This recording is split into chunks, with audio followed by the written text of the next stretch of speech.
Lucha sin tregua contra el fuego en Argelia. En medio de una ola de calor extremo, los incendios forestales en el norte del país ya dejan más de 60 muertos. Las autoridades privilegian la pista criminal entre las causas de los fuegos que arrasan varias regiones de Kabilia, incluida la ciudad Tizi Ouzou y alrededores. Actualmente hay activos 69 incendios en 17 wilayas. Los servicios meteorológicos advirtieron que la ola de calor extremo en el Magreb continuará hasta el 15 de agosto, con temperaturas de hasta 46 grados Celsius. Mientras tanto, del otro lado del Mediterráneo, en Grecia, los bomberos tomaban lentamente el control del incendio en la isla de Eubea, que lleva 9 días ardiendo. Ahora preocupa una parte de la península del Peloponeso, rica en densos bosques y profundos barrancos.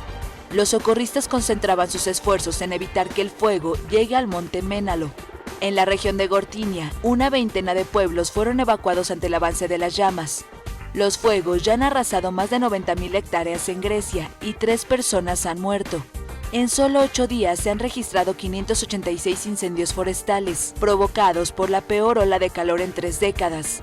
Un informe preliminar de la ONU califica a la región mediterránea de punto caliente del cambio climático.